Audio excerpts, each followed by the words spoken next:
can feel the blood creeping up from the heathens. Got will, got fight, got pride, got reason. If they wanna go eat, then you know I'm gon' feed them. If you're coming for me, hope you're ready for a demon. I got eyes in the back of my head, I'm seeing. Take me for granted and you know I'm leaving. I'ma take what's mine with the webs I'm weaving. I could take this crowd from seeing to believing. Got a taste for blood and my tongue keeps bleeding from the words I spit. So sharp, so freezing, so cold. Behold, frostbite they feeling. I could tear you apart or I could go heal them. Don't believe in fate, don't believe in ceilings. I just need a taste and my mind starts peeling. I don't pace myself, I grind on kneeling. Got lust for change, I just love the feeling. I ain't gonna give up. Got too little time, I'ma live up. Head down, push forward through the tough times. Cause anything worth doing is a tough climb. And I ain't gonna give up. Got too little time, I'ma live up. Head down, push forward through the tough times. Cause anything worth doing is a tough climb. Cause I'ma live life for the fight, yeah, I'm here to get it. I got drive, got sight, always have a vision. I go by at night, I be in my feelings. I'ma be fine, need time, and I'll soon be winning. I live life for the fight, yeah, I'm here to get it. I got drive, got sight, always have a vision. I don't lie at night, I be in my feelings. I'ma be fine, need time, and I'll soon be winning. I can feel the blood creeping up from the heathens. Got will, got fight, got pride, got reason. If they wanna go eat, then you know I'm gon' feed them. If you're coming for me, hope you're ready for a demon. I can feel the blood creeping up from the heathens. Got will, got fight, got pride, got reason. If they wanna go eat, then you know I'm gon' feed them. If you're coming for me, hope you're ready for a demon.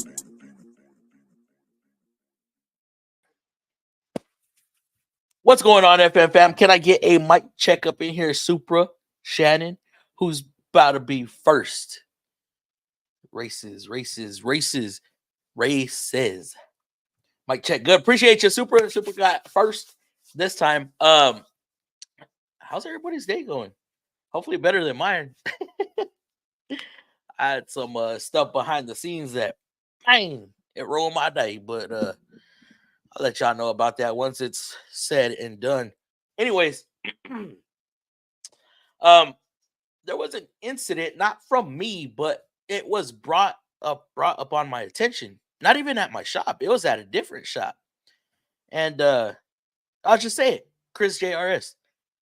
He had a vehicle that was kicking his tail end. For days. Tech assist couldn't even help him. He ended up finding the issue on his own. Y'all see the title of the thumbnail, right? Title of the thumbnail. Y'all see the title of the video. Aftermarket accessories, aftermarket electronics. That goes for alarms, DVD players. Oh, I'll just say audio and visual components. Aftermarket that are wired into the existing harness on the vehicles. Harnesses.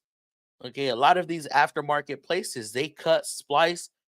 They just care about finding a ground, finding a power, and making their product work.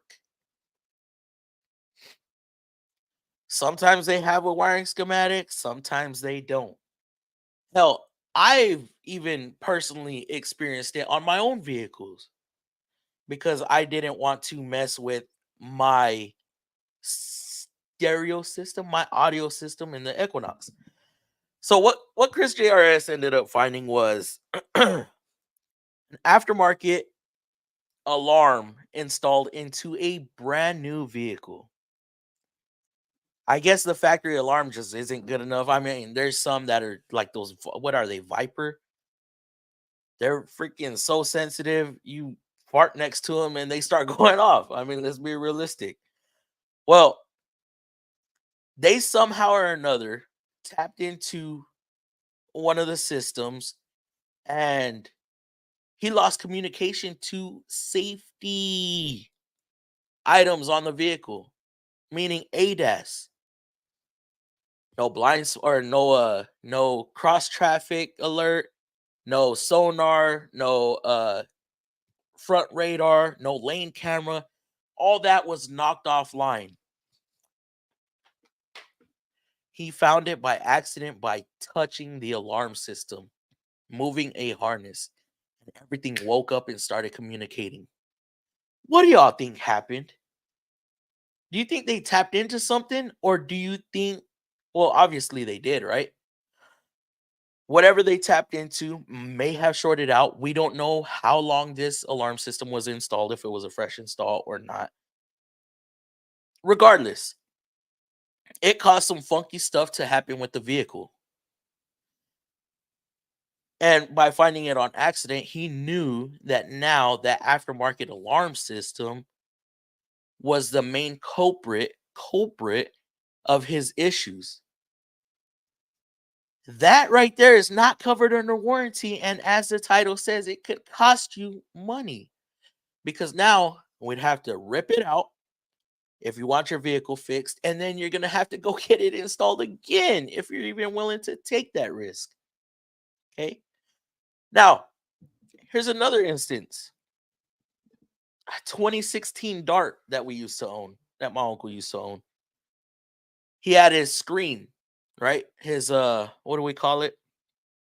Because the radio and the screen separate. The DCU, display control unit. His blacked out. It didn't want to display anymore. So then he takes it into the dealer. They hear the freaking speakers in the rear and automatically assume, oh, well, luckily I'm his nephew, right? They're like, oh, we're going to have to charge you X amount of dollars to take the sound system out. And I was like, hold up. I called him. What do you mean y'all going to charge for that? No. I've already looked at the display control unit, and there's nothing tapped into that.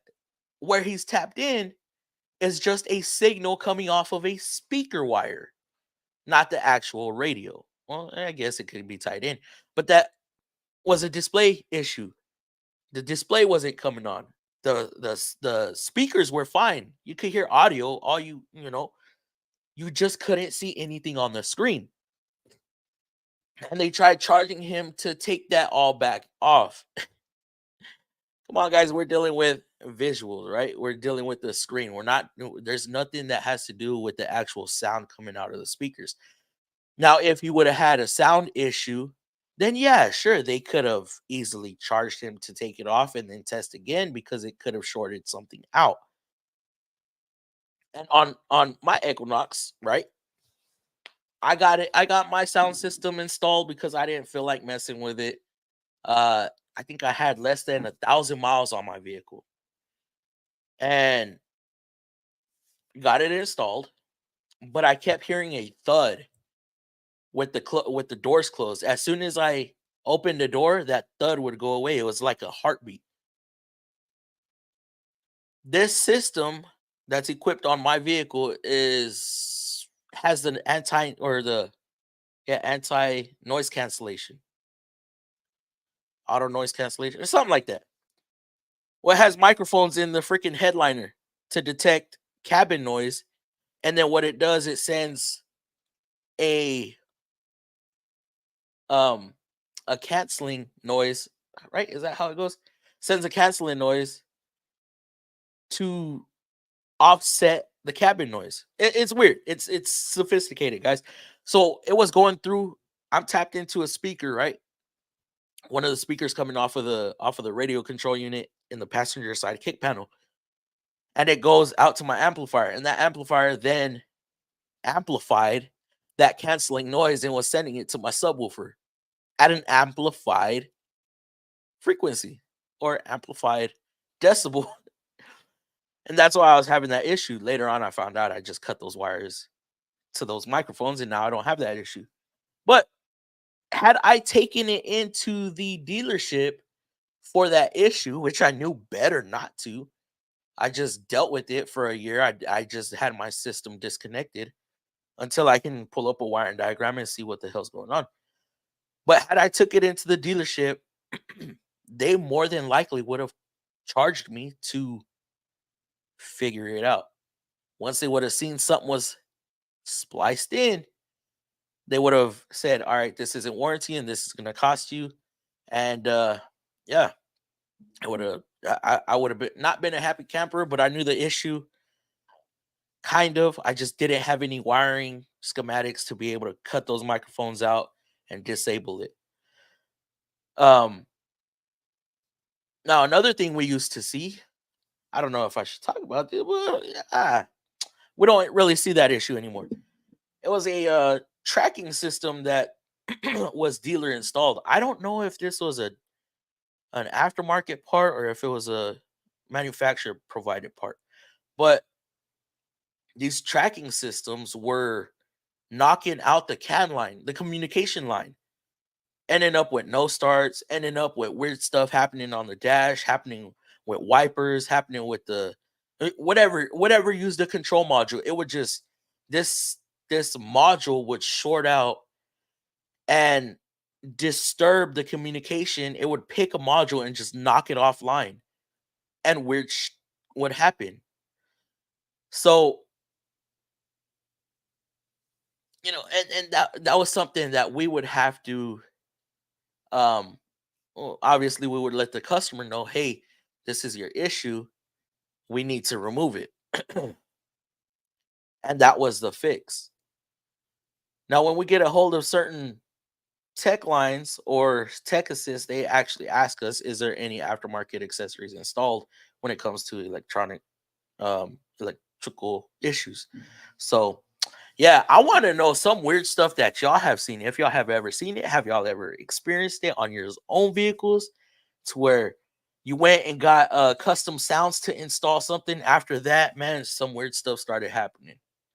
Because some aftermarket places, they don't care what wire they tap into or where they put a screw, and they can cause some damage.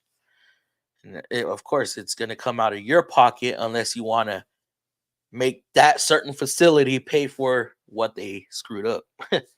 So yeah, we got some members up in here. We got Raging, we got Lakes, we got Wrenching, we have Turner, we have Emily, we have Shannon, we have Benjamin, Quick Wrench, Peter, we got Lakes with his 9-month membership call out. I'm gonna call it a call out comment.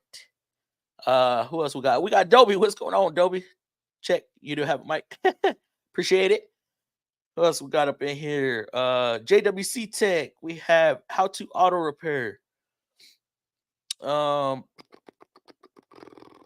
I think that's all we have for the moment. Y'all know, as I see y'all come in, I try to mention y'all. All right. Let's get to the normal program. All right. What up, Fluffy, and everyone in chat? What is going on, Raging Cajun? How are you doing, my brother? Hopefully you're doing good. Lakes Automotive, what's going on? What's going on, Lakes? Happy Friday, FM family. What's going on, Wrenching? How you doing? Supra, happy Friday. Happy Friday to you too. ¿Qué pasó, Mr. Fluffy? ¿Cómo estás? How's it going, Dom? And I'm waiting to see if I see if somebody by the name of Nick comes in. Y'all let me know. Think we're gonna be working together soon, maybe, hopefully. I don't know. I'm waiting to see if he allows me to share some of his stuff. And yeah, I need y'all to go check him out. Now, his stuff is gonna be on Spotify, and he has some interesting topics that he talks about, and he goes into depth, like deep depth on these topics that he chooses. I listened to all his episodes, and man, he has some good. I like how he explains stuff. And I'm trying to get him to do the YouTube thing as well, so we'll see how that goes. I am here, and I am in your closet. Oh man, that's a big ass closet, Turner. You might get lost in there. Fluffy, what's going on, M? Good evening, everyone. Shannon, how's it going? Shannon, I forgot to order them damn gloves. I know you told me about them. I forgot to order them. I was dealing with some stuff earlier. I don't know if y'all stayed towards the end. I might put y'all in on what we got going on. Like and hello, Fluffy and FM family. What's going on? Appreciate that like. Sup, Fluffy and FM fam. Benjamin, how's it going, bro? How are you doing? Have you Have you got any new recalls lately? Kicks? I don't even know if I can say that. Lakes. Hello, everyone. How's it going, Peter? Shannon Dickinson hitting it with them emojis. Wrenching. What up? What up, all? Quick Wrench. How's it going? I know Quick Wrench sees a lot of this. I wonder if Lake sees a lot of aftermarket installs that he has to reverse. Mic check. Good. Appreciate it. Loud and clear. Appreciate it, Peter. Appreciate it. Mic check. Mic check. Appreciate it, Lakes. Lakes, Peter, Shannon, Laser, Super, and all you awesome people. Finally over. What's finally over?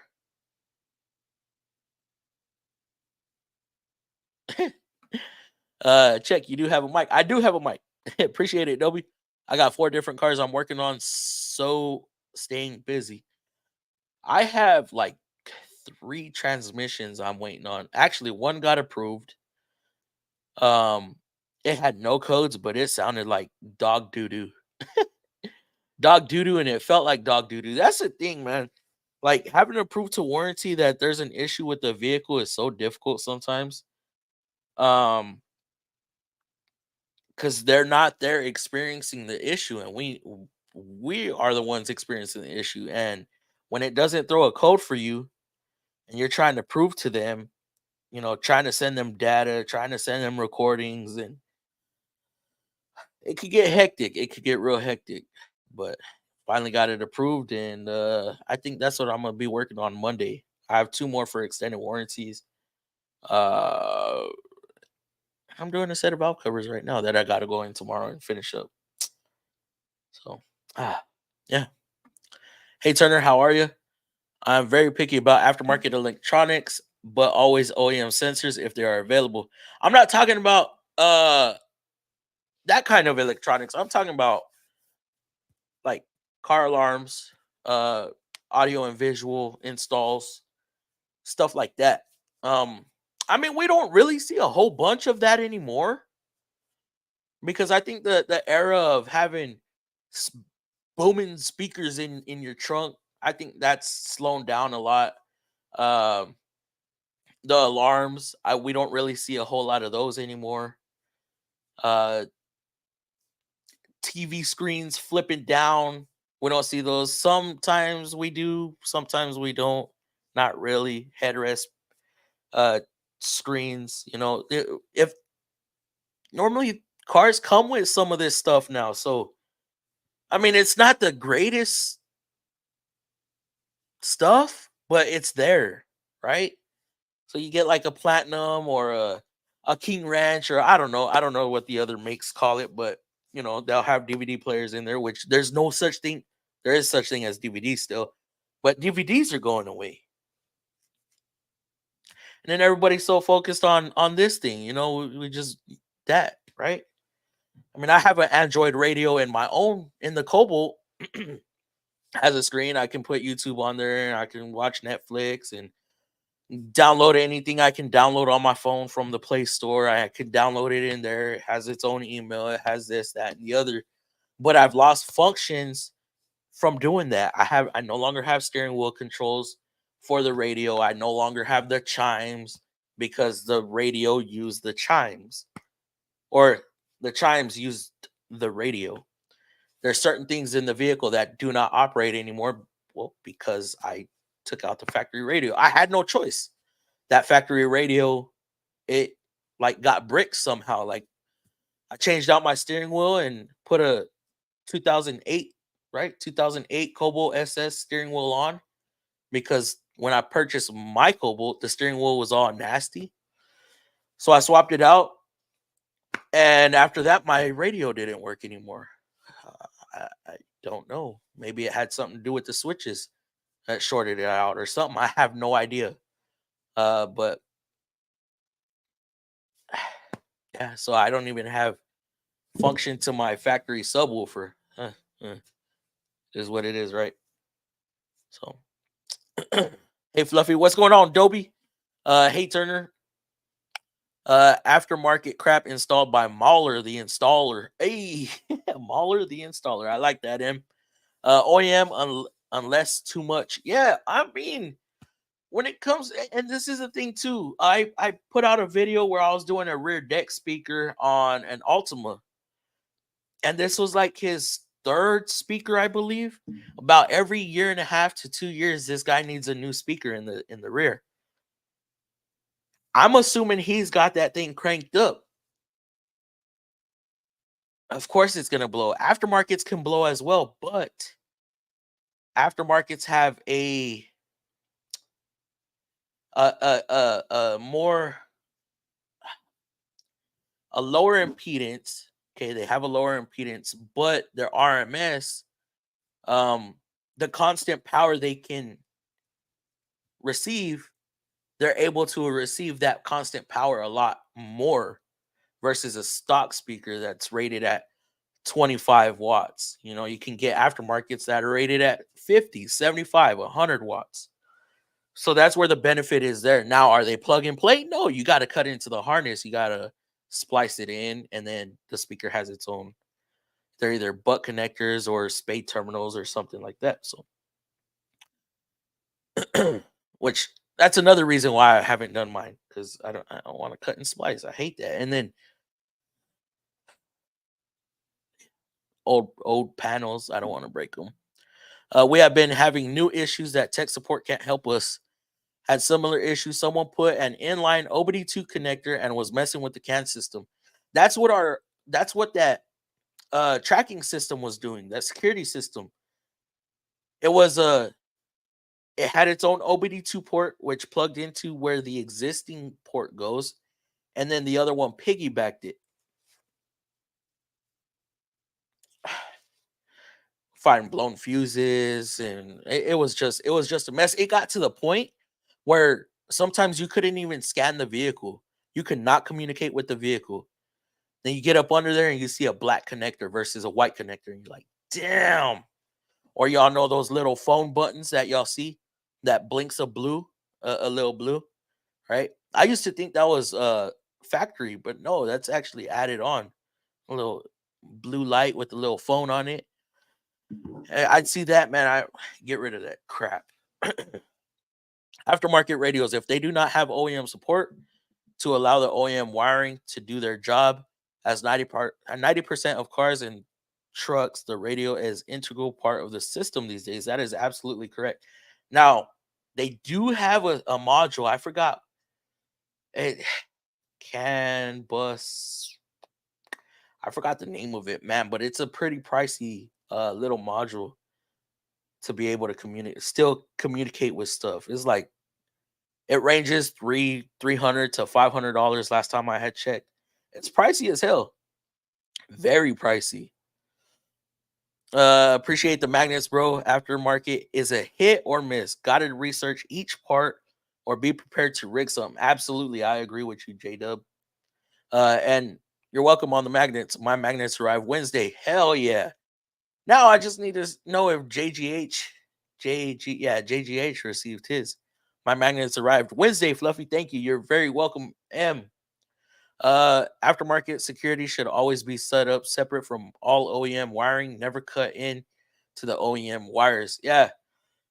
But you know, people want their aftermarket alarm lock buttons to work with their vehicle. And in order to do that, they have to be able to communicate with the BCM to lock their locks.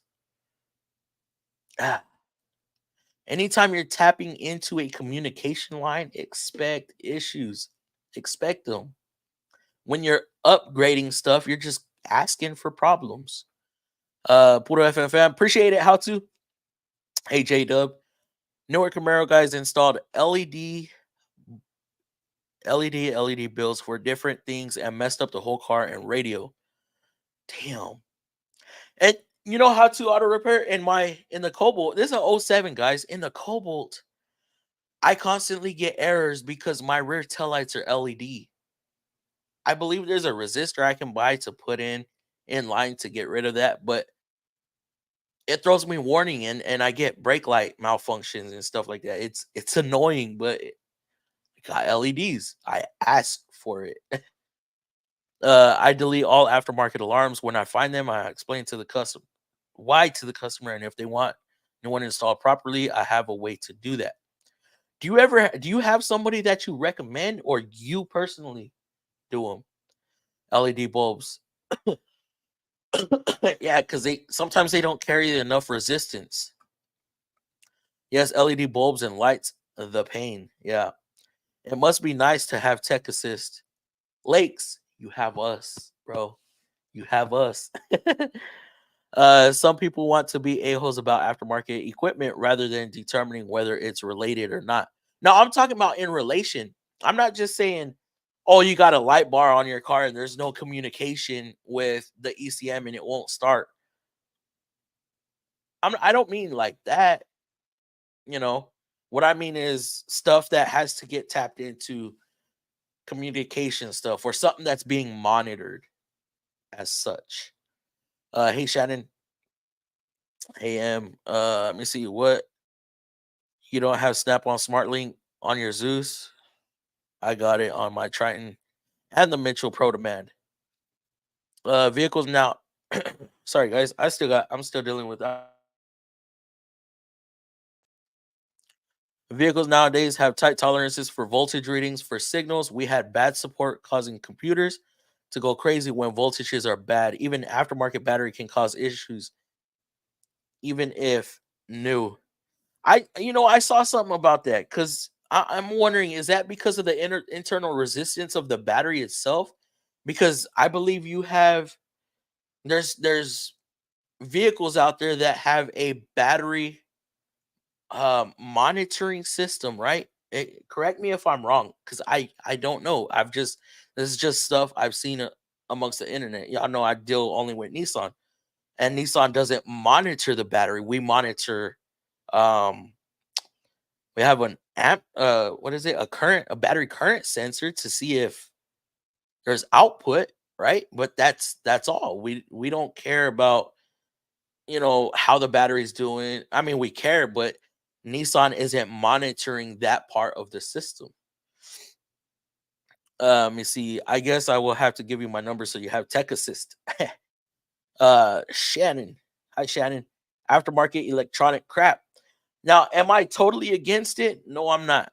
I will be a freaking hypocrite if I said I am against aftermarket, uh, certain aftermarket accessories.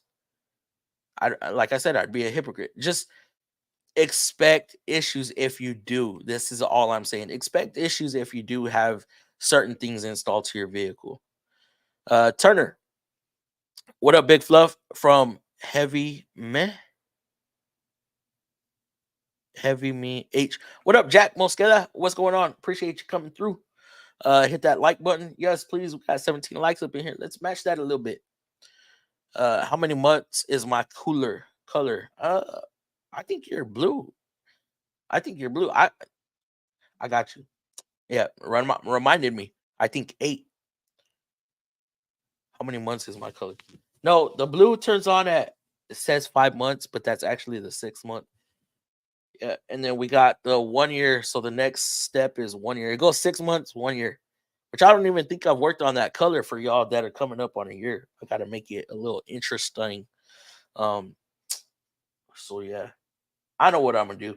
I already have it, and I'm just gonna hell yeah. I got it up here. Sup, peeps? David Barber, what's going on? How you doing, brother? Appreciate you coming through. Up here in cold northwest states, heading to Tacoma, Washington. Damn, where you at right now? My week is fine. Oh, it's finally over. Yeah, mine too, kind of. I still gotta go in tomorrow. I don't want to go in tomorrow, but told the advisor, look, I'll have this vehicle done by Monday. Because like I said earlier, my Friday got screwed up at 9 o'clock in the morning. I got an email and I was not happy about it. See, you're a cherry. See, cherry. What? Hold up, GMM. What? Also, hello. Sorry, have been talking to my kids for like an hour. It's pretty much a roast session on all sides. Oh, have fun with them, brother. Let me see. What's up, Fluffy? Howdy, FMFAM. Man, I've got a vid coming tomorrow morning. Change the alternator on a Jeep. What a job. Is that the one that is backwards? Damn. Big speakers, is that what you said? I can't hear you over that hip hop crap. What hip hop crap? Well, I don't have no hip hop stuff playing right now. And I don't even listen to hip hop that much, guys. I listen mainly to country. Yeah. Hey Shopcat, DVDs may have gone, but Star Treks, like the show, are making a comeback. 8 tracks are making a comeback. Hey, 8 tracks. Yes, I understood you.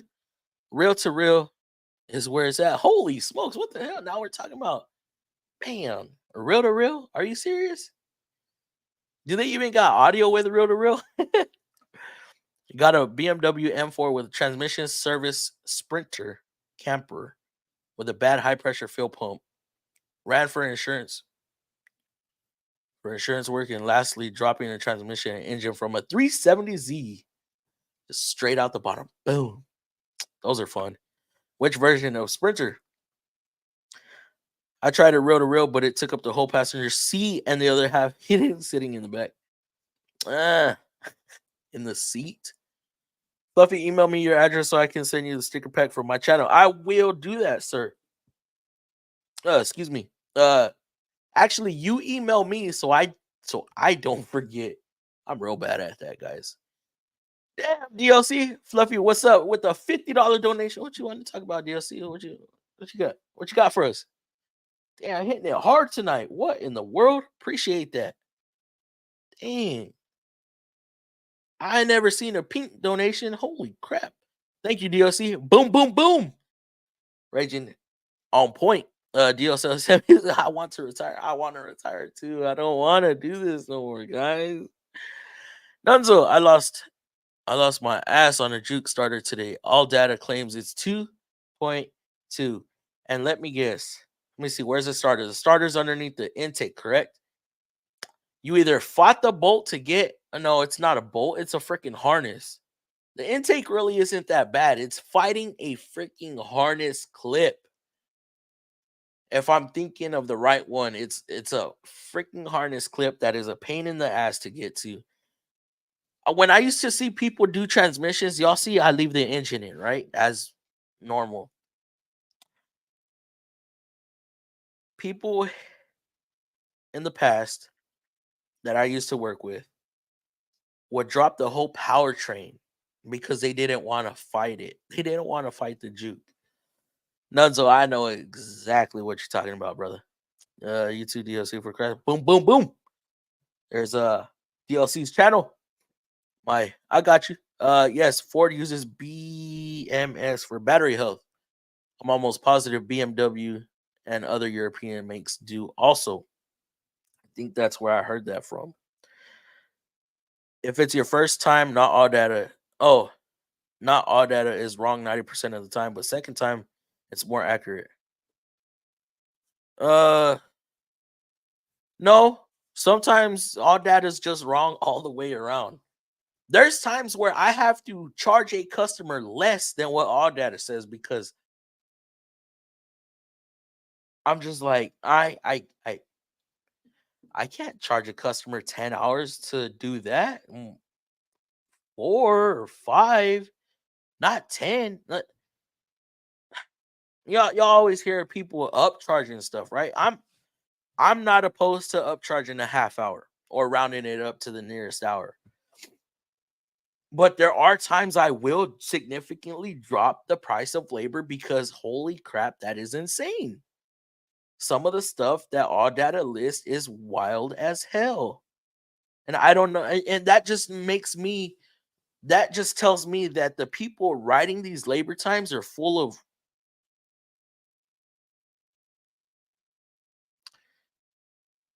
bull sometimes, most of the time. I don't understand where they get these labor times from. They either quote it too high or they quote it way significantly too low. What up, folks? What up, Paul P? How you doing? Like a Versa fan blower, right? The HVAC blower, 1.1, but the gas pedal pays like 1.6. What? Or a tune-up on a Versa pays the Platinum itself pays 2.2, but it says for tune-up or to access the spark plugs or coils, it says it's only 1.1. But the Platinum has to come off, the intake has to come off. That's 2.2. Something ain't mathing. If you got to take off that Platinum and it's 2.2 hours, but the plugs only pay 1.1, this shit doesn't make sense. All data labor times are very hit or miss. Absolutely. Like a Chevy pickup alternator is 1.3, have it out in 10 minutes. Yeah. Harness clip, and I ended up taking the charge pipes off. Some of those charge pipes, depending on the year, some have the spring clip, and some of them are the clamp itself. The ones with the little clip, I feel are difficult. Why? Never charge less. I have to. I can't find it in my good conscience to. Okay, I'm gonna say this. I'm gonna say this. An Xterra, right? A 4-wheel drive Xterra, which I just quoted the other day, or Pathfinder. A Pathfinder. 8 hours to do both sides.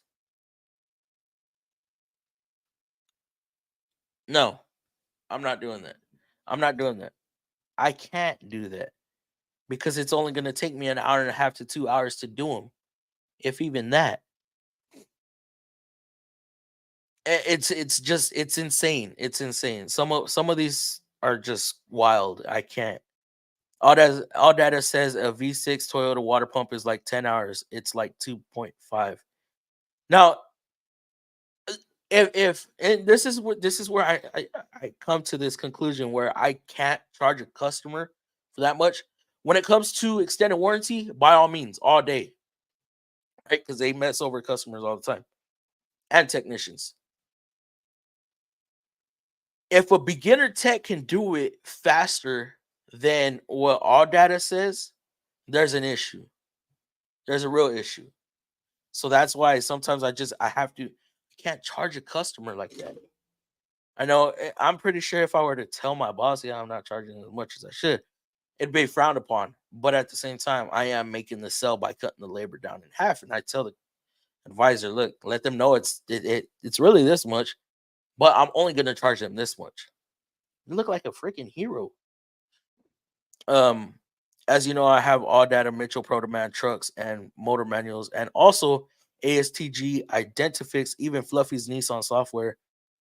It's not my Nissan. Turner, don't say it's mine now. And the Ford and GM repair track. So you know I can also video conference. Ooh. I worked on 2 Nissans today. Did a wheel bearing and a warranty work on a Pathfinder. Dude broke 4 coils trying to get it apart. 4 coils. A wheel bearing?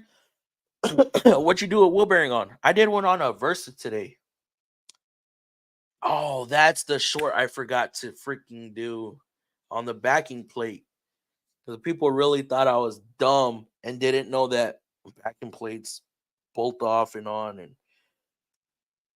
they didn't realize I'm talking about a specific vehicle. Titan, 4-wheel drive or front-wheel drive? What the fuck did I just say? 4-wheel drive or 2-wheel drive? What in the world am I thinking? Oh my goodness. All right. Rear wheel drive. So you did a front wheel bearing, a rear bearing. So 20 minutes. And what did it pay? See, the front wheel drive ones, the 4-wheel drive ones are a pain.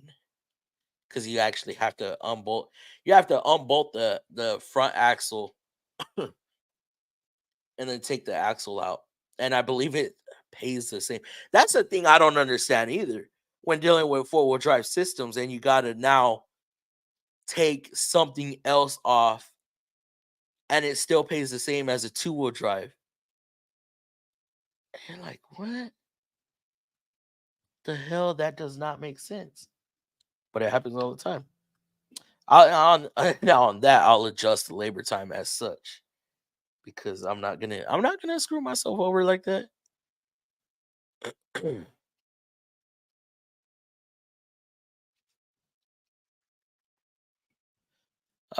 20 minutes. Wait, what does it pay though?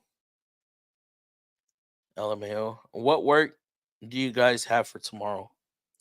I don't really have a lot for tomorrow itself, but I do have work lined up for. I got to do an oil cooler tomorrow, and then I got a finish up valve covers. I got the valve covers on. I just need to put the intake on.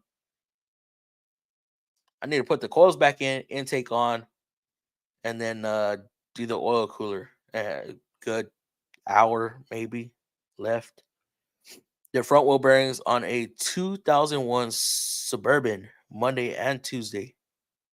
And you're doing that on the ground, right, Shannon? Oof. I never want to do any groundwork ever again, even though I still have to from time to time. It is no fun.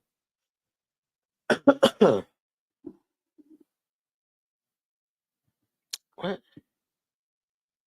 Audio stream current bit rate is lower.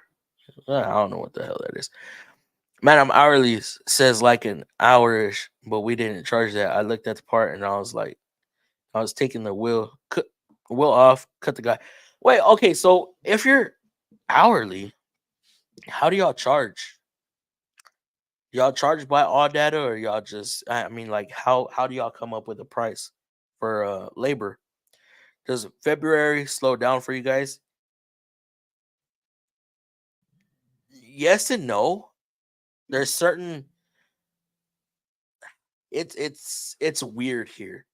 We have certain events that go on in the town, which people more focus on that stuff. So it's like, sometimes they'll sway more towards the events.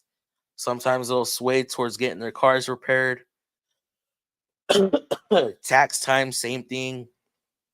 If they feel like they need their car repaired, they'll get it repaired. Or they'll just spend their money on shopping, and I don't. It's hit or miss. Right now, we're doing okay. Toyota Tundra 5.7 4x4 starter is my most hated job ever on light duty. Crap.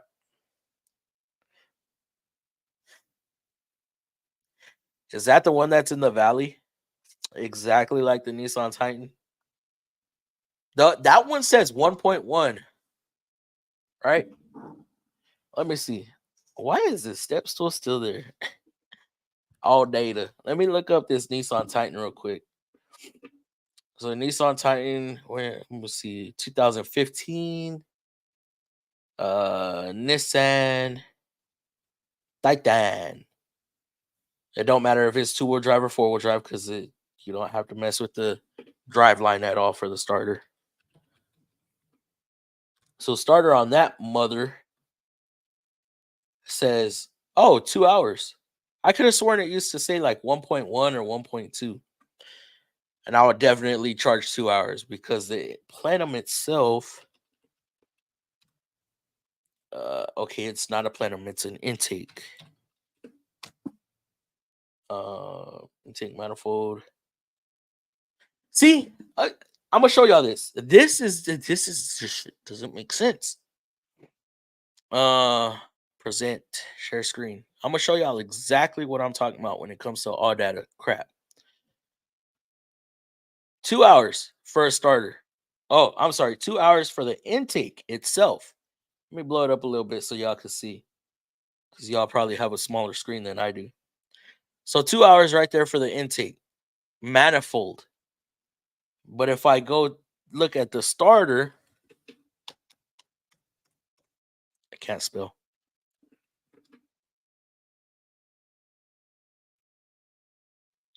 $2 hours. Same thing. What do y'all think I would do to that time? Hell no, I'm not doing it for. Just take the intake off. And if y'all ever done one of those starters on a damn Titan or an Armada, instead of putting the bolts on this side of the plenum where you can reach, they put the bolts on the outside of the bell housing. Outside, right on top of the bell housing. So you have no room to put a wrench. If you get a freaking something that you can angle, right, or flex, you're stripping the head of the bolt. Them things seize on there and you can't get them off. But I found a way. Still annoying. Let me show you. Let me see if I can show y'all this whole Versa thing too. Let's see, 16 Versa. 16 Nissan. No, not a truck. Versa. Sedan.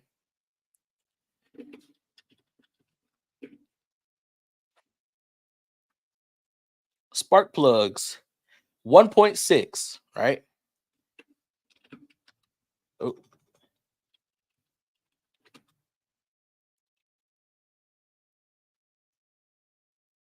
Oh, okay. This one shows correct.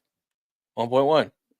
But I have noticed lately that all data times have been changing. So I don't know if they're stepping it up or what, but yeah, just that starter one is a joke. And I forgot where I was off. Oh, let me see. I left it on my trailer, so it wasn't too bad.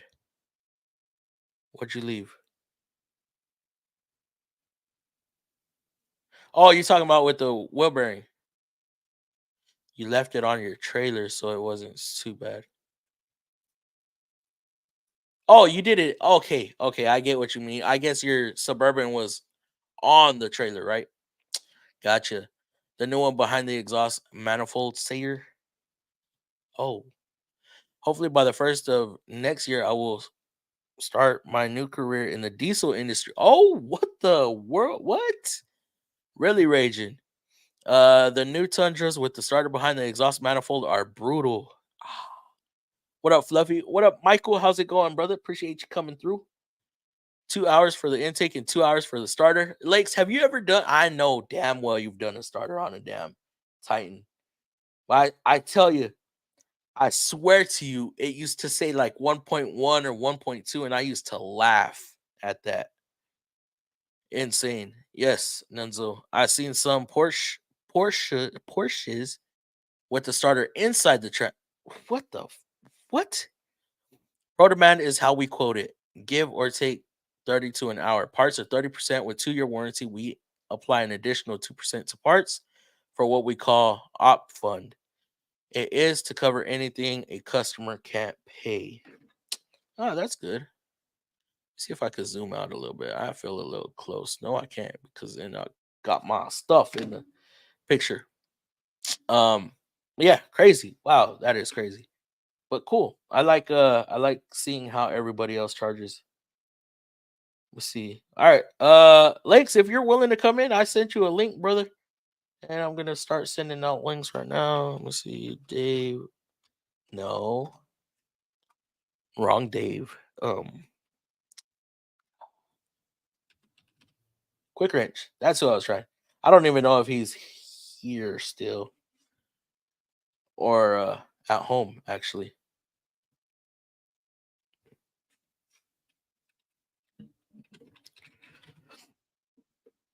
Turner, I don't know why I have to your home. Oh, okay. Okay, well, you got a link. Turner got a link. Lakes, you got a link. And then yeah. See who else wants to come in. I don't know. GMM, you down to come in?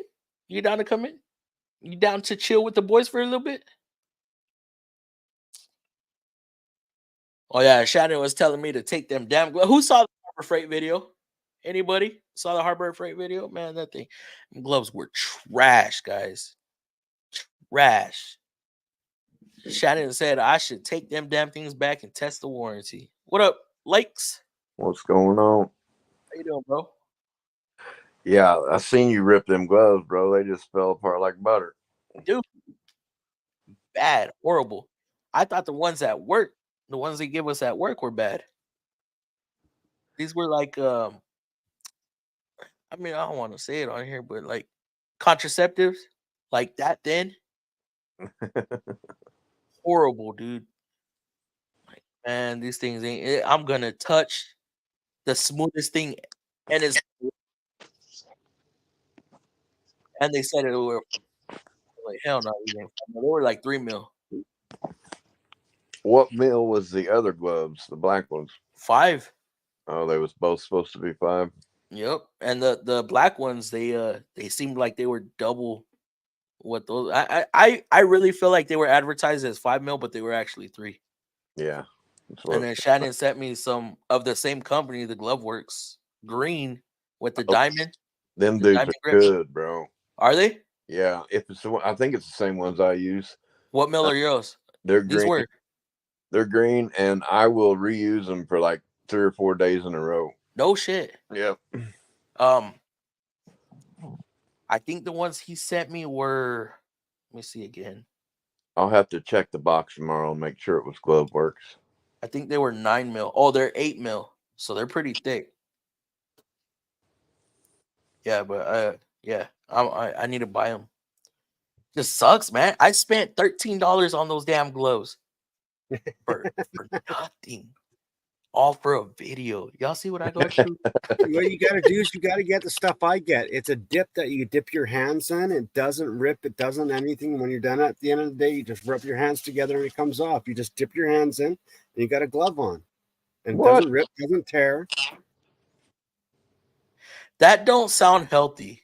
No, it's perfectly fine. It's like that sounds like the tool dip. No, it's made for that. It's the cat's It's meow. made for tools or it's made for your hands? Made for your hands. It's actually made for your hands.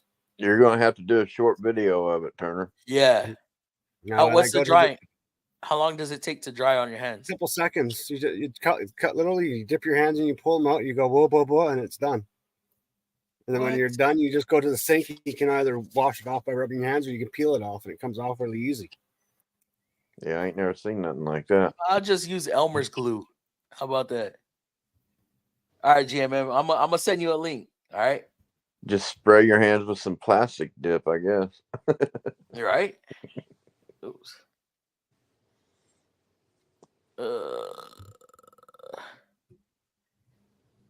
Shit, I forgot his name. His real name. Damn.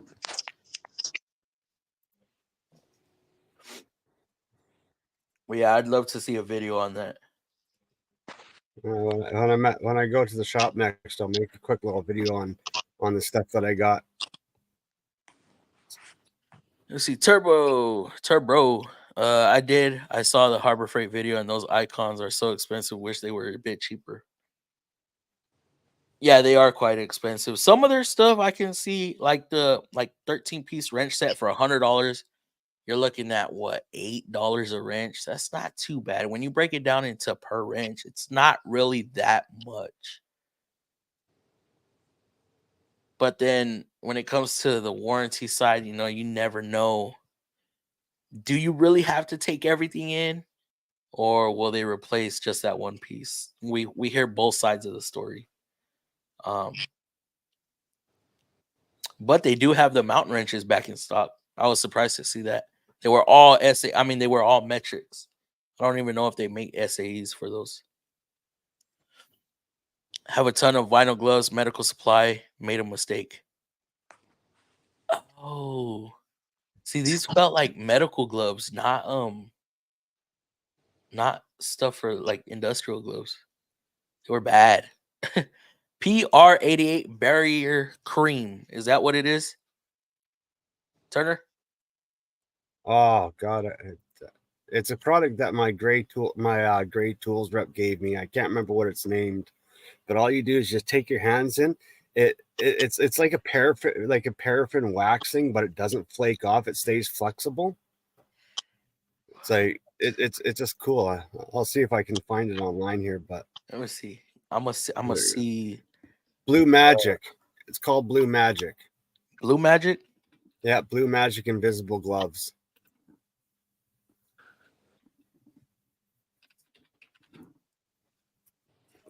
You can get it in a tube, or you can actually just buy a pail that you dip your hands in. That's what it came up with. Blue Magic liquid gloves. Yep. Oh, that's not what I was share your. I'm not finding the right thing. Can you share your screen? Yeah, just hold on a second.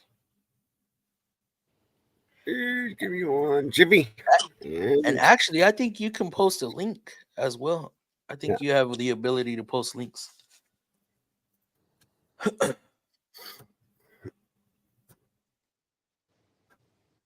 Invisible glove, blue magic, hand coating. It doesn't show you. We're gonna have to YouTube that one of these days. Yeah. I'll when I go to the shop, I'll make a YouTube and I'll show you how the stuff works because I get it in a big pail.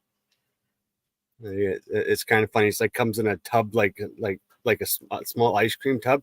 You just dip your hands in, you take and shake them off, and bam, off you go to work. There's no, because I got sick and tired of gloves. I was like changing, like just got to the point where it's like, why am I even wearing gloves? They're I know you get to a point where they tear and then you get angry and just take them off altogether. Yeah. Question: can really dirty brake fluid cause a spongy brake pedal? Isn't spongy brake pedal caused by air? I've never experienced it by. What was that, Turner? Wet brake fluid can do that.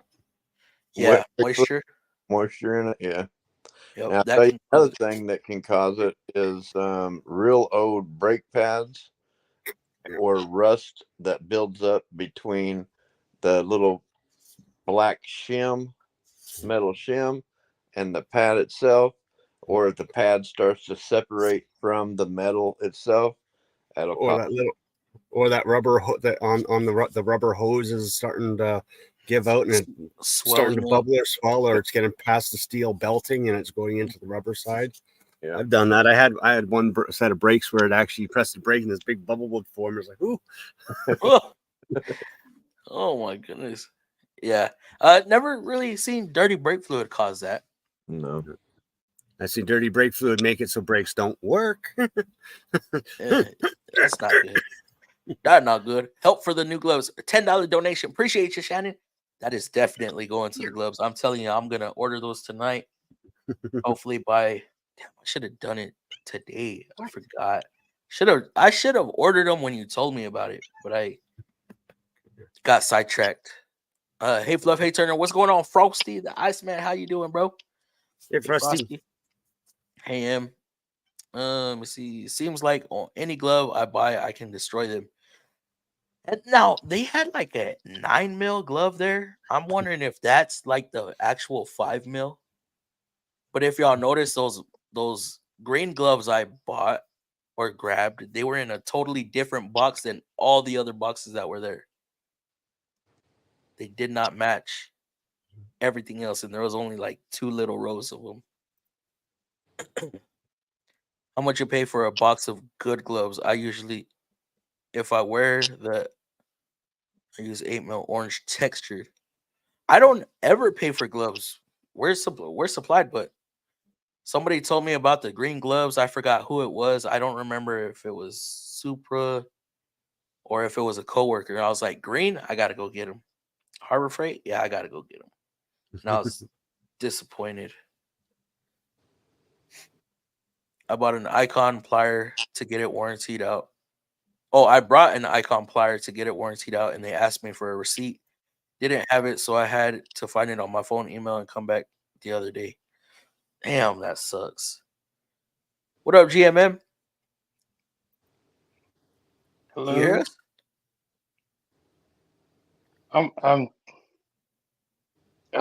The technical things, you know. Yeah, you get used to it. I want to get you used to the live streams, bro. Now you can start doing serious? this. We'll go over there and bug you. Oh, he froze. Hey, Raging. Hey, Dave. I like those orange gloves from AutoZone. Which ones are those? Pecker Protect. Oh, whoa. What the? Yeah, the contraceptives. Pecker Protector. Is it to protect your pecker or are you? Never mind. Hey, Frost. I know every your gloves ribbed for the car's pleasure. Yeah. I know every Harbor Freight store is different, but I don't like their warranty process for mine. I wish they would just take it and give me a replacement, no question. Like they know it's their product. Why do they need a receipt if they know it's their product? Imagine if Snap-on Mac or Matco asked for a receipt every damn time. That'd be stupid annoying. I inquired about the Harbor Freight warranty. If a receipt was needed, they told me phone number was all that was needed. They did you dirty, Turbo. On your topic of aftermarket electronics, my number one thing that I run into is aftermarket security systems no starts, because the one security is canceling out the key fob security and it won't communicate. And Yeah, the aftermarket security systems are probably the worst. yep. Back. Round two. Are you ready? So can you hear us okay? Yeah, I can kind of. Yeah, I mean, Are you getting a feedback? yeah, you already know what my problem is. I mean, a little bit, but as long as you're out of the YouTube app, then I think you should be good. Oh, that's right. That's the Yeah, you secret. got to exit the YouTube Shit. app. It got him going crazy. Why am I hearing double everything? I got the Diamond Grip 7mm Hardys. I like the 7mm the best. In my opinion, I get a large just so they fit tight and I can feel everything. Not a fan of loose gloves. I cannot stand loose gloves. It's weird. I like to the most feeling I can get out of my hands is what I like. Send me a link, brother, if you guys are going backstream. Okay, I'll send it to you when we're about to get off. That way you can come in and chop it up with us for a little bit. Hey, J-Dub, Frosty. That's a benefit to have ITC with Harbor Freight. Every transaction. Yes. Was that ITC that said that? No, that was M. Yeah, and if you're like me, you keep every damn email. I probably have like 15 gigs worth of email. It's ridiculous. But GMM, how you liking what is it? A year already? 10 months? 11 months? It's about 10 months right now. So, dude, I've learned quite a bit, man. Not even gonna lie. When it comes to the electrical stuff, how you doing on that end? Just like everyone else. I'm just it's awful. It's really hard to figure it out. There are certain like baselines that you follow, but at the same time, like I'm not what's the word I'm looking for? Certified.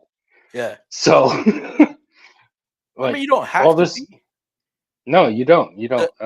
Everything I've done is the hardest Go thing ahead. for people to grasp on electrical is because they can't see it or feel it. Well, You know? yeah. I mean, that's it. That's pretty much it. It's like tapping into a software or something like that, where you're looking at the guts of the programming or anything like that. But I mean, there's certain rules that voltage follows that I've learned over the years. Yeah. Of just fucking burning shit and making fires.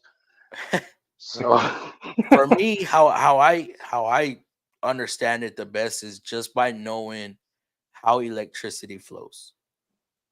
Yeah, that's pretty much it. It flows kind of like water, sort of. I mean, that's exactly how it was explained to me when I was learning about it.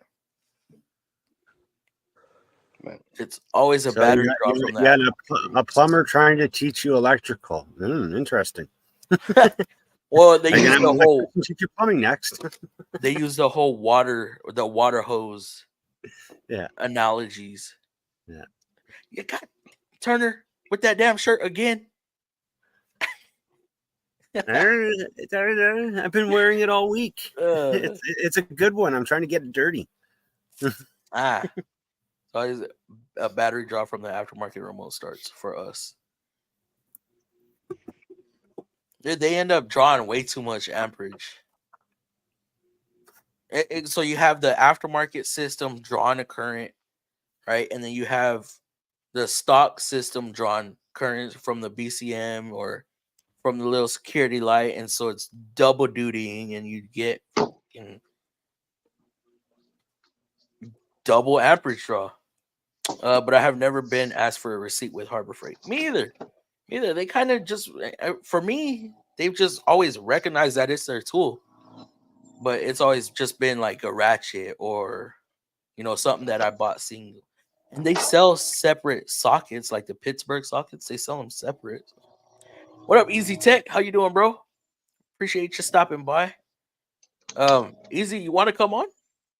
Yeah, the water hose analogy is how they taught us voltage drop, resistance, amperage, like how fast the water's flowing. When you kink it, that's your restriction. When you have the faucet turned off, that's your voltage in there. That's your potential energy or potential voltage. Did you get the Matco NX? Oh man, I seen them. I couldn't, bro. I couldn't. And just how I bought that 1/2-inch stubby, buying the 1/2-inch stubby put me over my allowance that I give myself. But I couldn't pass up on that 1/2-inch, so I was like, yeah, I'll bump up my payments more just to get it. But I shouldn't have, but I did. And that 1/2-inch stubby, nasty. I'm telling y'all. Well, send me a Matco shirt if you don't like the free clothing I get. It's a good shirt. What size are you, Turner? I'm actually I'm extra large. XL? Yeah. I might make that happen. Well, that's the thing is the guys at the shop, like you wear your snap-on to it, you're wearing your snap-on, you're wearing all this stuff. That shirt's like worth $80. Like, I don't care. It's a shirt. I'm gonna wear it. It's gonna get dirty. It's gonna get work. But how often do you buy shirts off of Snap-on? You buy $1,000 worth of tools. I don't buy it. These are something free that my rep gave me because I spent money on his truck. And it was like, well, you shouldn't wear this stuff. It's like, why? I'm gonna die eventually, anyways. And it's a warm sweater and it's clean. I'm gonna wear it to work and get it dirty.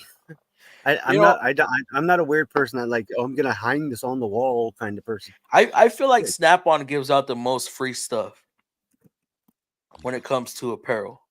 They used to. For the price that you pay them, they better. All right. I know, Lakes, you got a lot of Snap-on apparel. Yeah.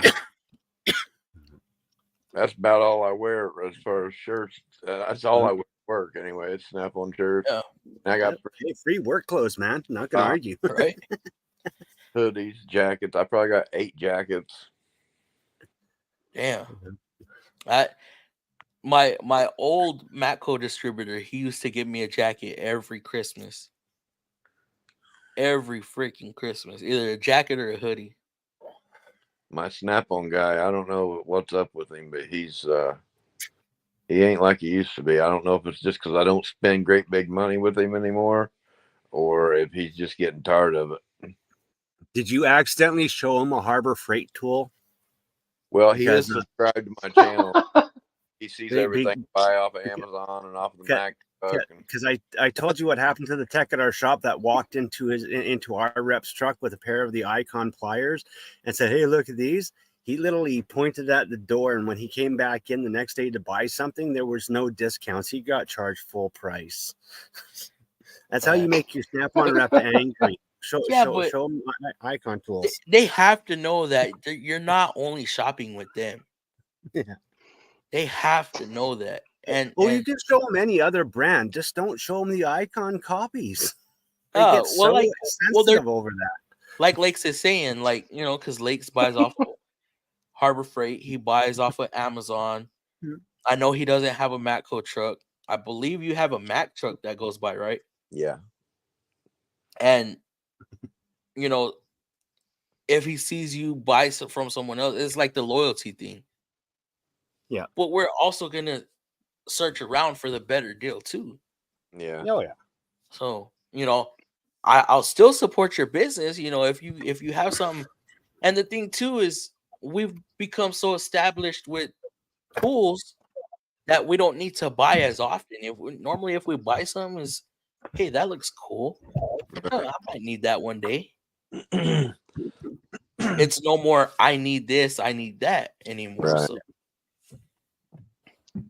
Garage Monkey, who's your preferred truck if you buy off the trucks?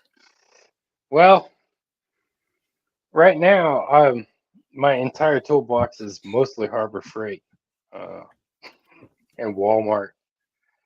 But I did eye something that I really love from Snap-on. I'm about to drop $600 on that thing. It's one of Pocket those. screwdriver. No, it's not. No, I got one of those from Cornwall already. Okay. So I'm covered.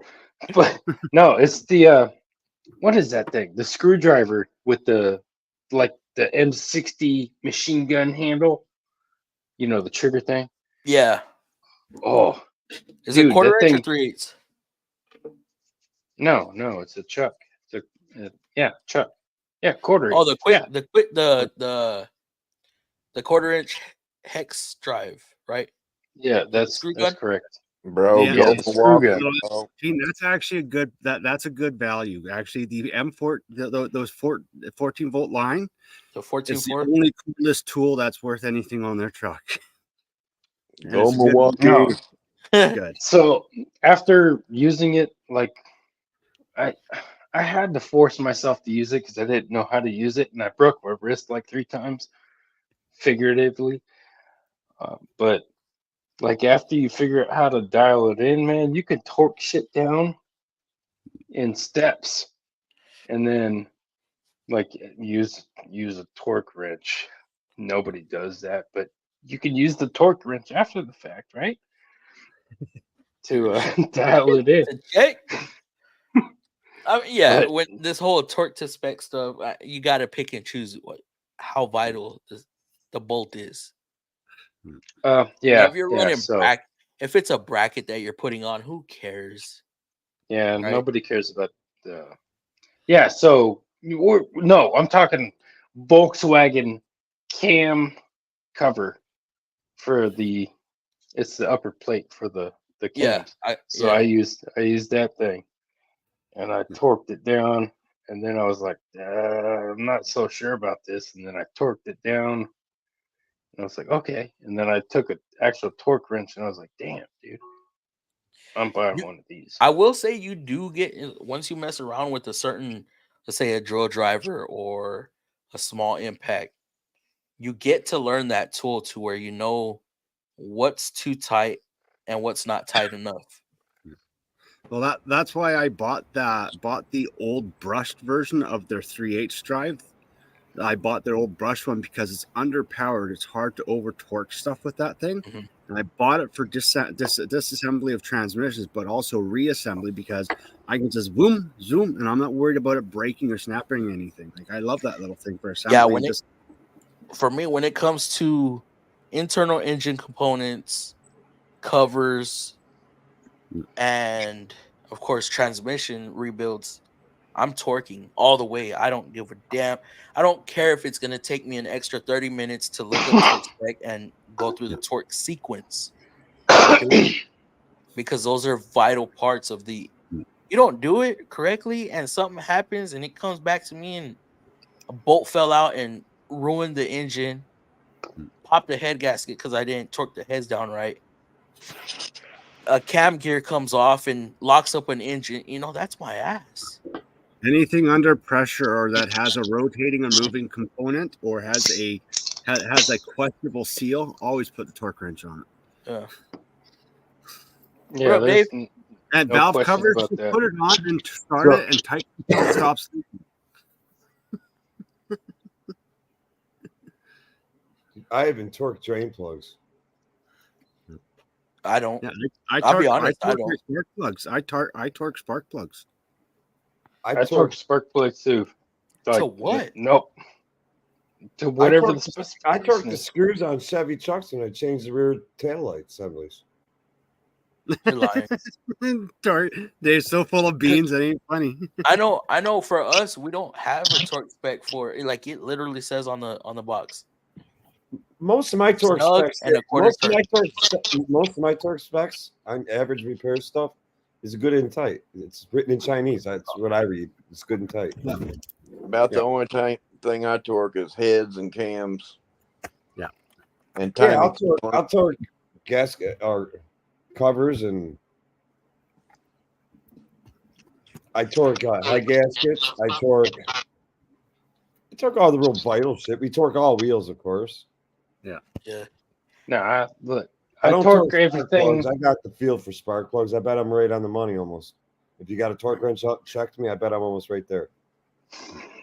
So let me ask you this: generally what's a torque spec on a spark plug? Probably 12 to 14 foot-pounds on average. 14. Okay. Yeah, about 14. Like averaging like 8 Newton meters. Who actually uses a torque spec on a spark plug? I do. Depends on the issue. No, I mean manufacturer. Like who gives a torque spec? All data has the torque specs for most vehicles. So for the Mitchell's does. I've actually seen it written on intake manifolds too, in rocker cars on some GM cars. I've always seen just on the box of a spark plug for us, and I've showed it in a video before, where it says snug and then quarter turn, and I'm like, okay, that's a torque spec. Right there, Lakes? Oh, that's about 14 pounds. Yeah. Junk, bro. Junk. There we go. A funny guy. Let's see, mechanical. I'm gonna see if there is actually on this spark plug. Some of the torque specs on things are pretty insane. Like some of the cam phaser bolts on some of these cars, if they want you to torque the cam phaser bolts too. Oh, dude, those scare me. Dude, it's like, what was the engineer scared of, man? On them little four Yeah, I don't have the Harbor Freight tools will not torque those to spec, by the way. Oh yeah, okay, yeah, 14 Ugga-Duggas. 14 Ugga-Duggas with a inch pound with a quarter inch drill driver for the spark plugs on ours. 14 Ugga-Duggas. On the little Ford 4-cylinder crank bolts where the timing's held by the crankshaft bolt. Yeah. Like, I don't know, 90 degrees and then 180 or something. After I torqued it, I was like, man, this thing is so tight. I have to see how tight it is. So I got my torque wrench out. 274 pounds is what it was. And I ran it is hard to get them that tight. You got to have a lot of leverage. I was working on a Toyota yesterday, and the torque specs, all data said 56 pounds to 90 degrees. So I get my big torque wrench out. I go to 56 foot pounds, and I start torquing at degrees. I get maybe 20 degrees, and I'm already at 300 foot-pound torque. It's like, seriously, you want me to keep going? Dude, I forget when I'm tightening a cam phaser to 80, 76 foot pounds, and I just feel it like mushy, and I'm like, oh my god, this thing's gonna rip out. Yeah. You ever done the cam? You ever had to change or do a timing chain set on a 3.5 or 3.7 Ford Lakes? Yeah. The cam bolts, the phaser bolts, it's quite a torque on those too. Yeah, many of them. Those pricks came out with another set of cam locks on those things. The newer freaking 3.5s and 3.7s the cams are slightly narrower, so there's a new lock set now for them. I don't ever use the cam holding tools on them. Oh, I don't either. It's just my one other guy, he's insisted that you have to, and I'm like, I don't have to. No, you just shove a bunch of screwdrivers into it, and then do it. You just use a wrench, man. Yeah. I don't know if it was a picture or a video of somebody else. They had two wrenches zip tied together. I seen a video or something like that. Right? a I was post, like, something. Yeah. dude, what? That's crazy. Max Tool Seeker Harbor Freight wants to make sure you bought the tool at their actual location. That's why they ask for a receipt. If they can't find the receipt with the number, give you tool credit for that tool. Also, they acting like some of these Snap-on trucks. Then get the hell out of here. Oh my. He got a little roach clip. That's an expensive roach No. clip. I only smoke with the highest quality in my hands. Oh, get out of here. Can you hold that up to the screen real quick? Can we get a Can't see close up? Yeah, Dave and his favorite pliers again every stream. that's not my favorite ones. These are the smaller ones. No. Wow. Do I gotta go get mine now, Dave? Do I These are the 46. mine? These are the 46 ACS, not the 47. I'm surprised they haven't fucking slipped yet. They don't. They like don't the slip. Snap-on ones. No, Like, they do. They do. Oh, You they got to break test, it they though. slip. I broke the tip off my pair, and I had to get them warranty. Doing a brake spring. What? And you'll get them Well, I was back like doing that fucking because 8 months later. I read somewhere that smoking can cause skin cancer on your finger right here, and discoloration. And I don't want masturbation causes hair I don't want on your skin pee. cancer. this guy.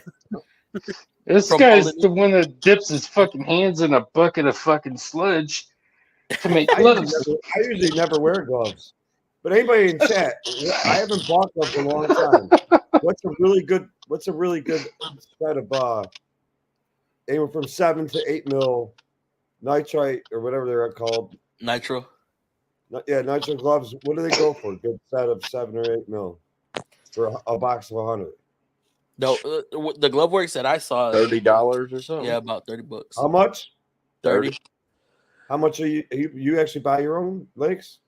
No, the shop supplies them. I hardly ever wear gloves, but I freaking ripped my thumbnail halfway off. I know somebody's got a good deal on them. This last week I've been wearing them. On 7 or 8 mil gloves, the ones that are textured, they're orange textured ones. Yeah. Is his name Coil by any chance? Yes, they're $15 a box if you buy a case. Yeah, but that's a case of 10, right? Case of 10, so you get 1,500 gloves for $150. I know Wrenching put out a video for. I didn't know what they're running anymore. I know that's about what they used to run, but I didn't know what they're running. Well, they anymore. got real expensive during COVID. He's got a way he's getting them cheap enough where he's making money off them at $15 a case. So He probably buys them super cheap wholesale. well, he even got his own name on the box now. He's super excited about that. I don't know. I got a pair. My hands were really itchy after I wore them. Oh, the glove. They're probably getting them out of Indonesia somewhere, a factory in Indonesia. Wrenching did a video on these. I have a friend that's all into that type of shit. He knows where the Glovezillas. I have some gloves in my garage. I don't know what brand they are, but if anybody's interested in those, I can send you all the link for that. I already bought a battery tester. Oh yeah, no, it's not my link. It's his link. The resistance measurement doesn't always. By the way, how do you like that little tester? Did you play around with it? Aside from that, Yeah. I killed my car with it. Yeah, it was awesome. But I fixed it afterwards. Apparently, Subaru's battery terminal torque specs are 100 foot-pounds. I would use a Mako needle nose plier to smoke with, but Mako doesn't make one. See, I wouldn't know because I don't have Mako pliers. I have I'm sure they got their name on something, but they don't make them. I have Mako doesn't make anything. They make toolboxes. So who's selling the gloves for $15 a case or a box? Koi Tools, COYLE Tools /.shop. It should come up on there. Go to his website. If you buy him by the case, he ships them for free. Damn. And the case is $150. And he brands them in his own box now. But I'm gonna tell you, they're this glove right here. I know I got some in my garage. Flight discount code. Oh. What's the coil? I don't wear latex gloves. I take an old sheep's bladder and I wrap it around my hand and I go to work with that. And then you can I like wash how we got on this damn glove talk over this damn. Well, no, I'm just curious. I was just wondering what he always brags. Lindsay always says what a great price he gives these gloves out for, and yeah, I didn't know what a box of gloves runs anymore. I don't buy them. And if I need them at the work, if we need good gloves at work, we just order them and the company pays for them. So I never look at the damn bill. But it'd be orange glove like this. Those are the textured ones. It's got the it's got the ribbing in it, so it's even good if you're with your girlfriend. They're 8 mil, I think. Let me see. Do a stretch test. How are you gonna feel anything with an 8 mil glove, dude? Oh, this is 7 mil. I don't wear gloves. I don't like wearing any gloves. That's why. Okay. That's why he has more children than he actually knows about. Put your pliers through it. That's a freaking heck of a stretch test right there, bro. Put your plier through it. Did they break? Oh. Put your pliers through it. See if it'll poke. Yeah, it will. Oh, okay. No, I use you only 50 Walmart cents. gloves. This glove probably broke easier because this box has been sitting wide open in my garage for probably about 2 or 3 years now. Oh, show me the box. That wasn't it. But that stretch I test would was keep them around if I'm going to mess with some chemicals I don't want on my hands. Show me the box. This box, yes. He wants to see the box. What's in the box? Astro Grip. What's in the box? Asshole Grip. What? Astro Grip. It's made by Astro Glide. Oh, okay.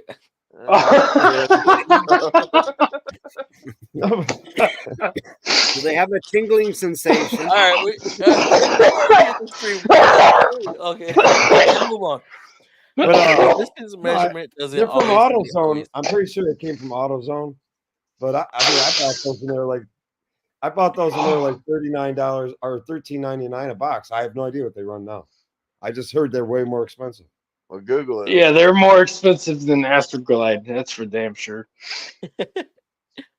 Jumbo, what do you mean? Looks like it's a nice impact. You talking about that Matco? It's a good alternative to Astroglide is extra virgin olive oil. It's even healthy when you eat it. What is extra virgin olive oil?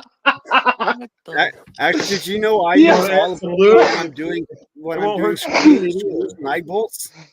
When I'm doing deck work on lifters, I put my screw net into olive oil and then I screw it in. What up, BFT? Better Fortec down in the comments. Come on, brother. My doctor told me that. Shannon, I'm waiting on my oh shit, Anthony, what's up, man? For the half, love you, brother. The half. I'm waiting on it. So yeah, I don't know how I ended up here, but I'm here. Harbor Freight tool credit can only be used with Harbor Freight stores. Yeah, I mean, I'm good with that. But I don't. I mean, I shop at Harbor Freight, but it's like random things, very random things. But like I said, I'm not opposed to it. I wish there was more I can buy from there. Like the Power Probe stuff. I think there's a Power Probe back probe kit that they have that they just released, but our store doesn't have it yet. JB Weld. Clear Weld. Something. You ever broke a condom by trying to stretch it too much? Every time. That's why I don't wear them either. I got a project car I'm working on. When I press in the brake, the steering wheel turns right. What can that? I realize those are latex. Yeah, they add some condom to make them so strong. To the right, your left brake hose is bad. You could have a brake hose, a sticky caliper. That's not pushing on the brake pads. Doing that, so you got one side trying to stop. You can even have bad ball joint, bad rack and pin, because when you brake, it pushes on it, and so there's many things. Lift her up, take the tire off, and start inspecting. Yep, you got a point. If it's a Ford, It's a Buy a brand new car. I wish I Yeah, could have Snap-on Anthony. and Michael tools. I love tool truck tools. Me too. Yeah, Anthony. I've been meaning to get in contact with you about that. I've been giving you some space for that. But, you know, share what you're willing to share when you're willing to share. Stop by to say Yeah, hi. I hope everything's going All right, brother. well for you. Hey, I hope everything is going okay. Appreciate you stopping by though. I didn't know you had stuff going on. Yeah, we love the fuck out of you, by the way. Yep. No, years Yeah, ago, one of these days we'll have to have a phone conversation with him again. He's really good conversation. I enjoyed that chat. Years ago, I worked with this young little redneck asshole. He's like a lube tech, and he's at his doctor's office, and he was looking through the cabinet in the room while the door was closed, and he saw a brand new box of latex gloves. So he stole them. He hid them up under his hoodie or his shirt, whatever he did. He stole them. He was fucking wearing them, bragging about how he got these gloves. He's wearing them at the shop and bitching how they're disintegrating his hands and they're falling apart. And I'm like, you're such an idiot. They're latex, dude. You ever read a label on a condom? You don't put an oil-based lubricant on them because it breaks down the latex. It's No more humping the transmissions, I don't guys. think I've ever read. Well, no, but oil-based product will break down latex. Damn. I mean, I can't read, so where is this labeled at? So I can't read it. I mean, first you got to use them. Well, if you're using condoms and you still have a lot of kids, you probably use an oil-based product. Huh? When you liquor before Are you freaking kidding me right now? I have never bought a shirt, hoodie, or any other clothing from any tool truck. I probably have 100 shirts still in the bag. Damn, Terry, 100. That must have cost you a lot of money. All them ratchets. It's like trading in an old tool on a tool truck. I'd imagine that's how it should be. I mean, when Harbor Freight, they sell certain brands. Home Depot sells certain brands. I mean, you shouldn't need a receipt to prove you bought it from there because they're the ones who sell that product. It's weird. You know, I got asked for a receipt one time from Lowe's to warranty some cheap Craftsman bullshit that I had at the house here. And they gave me all kinds of shit because I didn't have the receipt. And I'm like, I'm asking to warranty it. What, do you think I stole this shit, went home and broke it, and I brought it back? I'm like, this says Craftsman USA on these sockets. The ones I'm getting are going to be shit compared to these. Then they realized they're Craftsman USA. And they said, well, you bought those so long ago. It was before Lowe's had anything to do with Craftsman. We don't warranty them. Oh, hell. So they wouldn't warranty them, but Ace Hardware will warranty it without question. Y'all have Ace up there? Yeah, so if anybody ever has a problem with warranting a Craftsman tool, going to a store and Lowe's gives you shit, just go to an Ace Hardware. They've never given me shit. That's why I buy Cobalt. I just travel From back Lowe's, through right? town and go to Sears. Cobalt's probably a better product anyway. Yeah. That's all shit. You know, I have a feeling like a lot of these older tool brands are starting to come up. I asked Fred to order me the slot car track in the new flyer. On which one? The Mac? On the Mac? Snap-on. Tarek, you buy a lot from them, so they hook you up. Oh, yeah, he buys a lot of them. Look closely. It should pull slightly right, but if it's a drastic pull, could need an alignment or you have some braking issue. Or like Turner said, look at the suspension. You could have some suspension issues going on, causing the alignment to be off. Sounds like a brake caliper is hanging up. It could be multiple things. Have somebody push on the brakes and try to spin the wheels. If one of them's not stopping, that could be where your issue is. Or, again, look at suspension as well. I wish I made money. I would literally spend all my paychecks on tool trucks and going, oh, hell no. You don't want to do that, bro. I've been there, done that. That sucked. That really sucked. Do you guys always torque axle nuts? I don't. Do y'all? Yeah, No, I'll tell you why. No. Up front, I'll tell you why I do. I never used to. Years ago, I never used to. I used to zap them fuckers on with the air impact, nice and tight. Call it a day. I'm good, right? And certain vehicles, we'd be like warranting the shit out of hub bearing units. Like, Yeah, you're not supposed to like use certain GM cars, like say Trailblazers would be a good example. It's just certain GM cars. We'd warranty the shit out of them. Like it'd be like these cheap aftermarket piles of shit. Damn things only last 20,000 miles and they're roaring again. But if you read the torque specs, like I think technically it's like 103 foot-pounds or 105. When we started torquing them to spec, we didn't have problems anymore. The bearings actually were lasting. You know, it's funny you say that. I'm not going to say what models they are, but on certain vehicles of ours, you torque them to spec, that thing's going to come back clicking. every time you hit the brake, every time you hit the gas. Yep. So, yeah, You're we not make sure talking they're about tight. a Titan, are you? Why would it not hold? It's not tight enough? Yeah. Yeah. Yeah.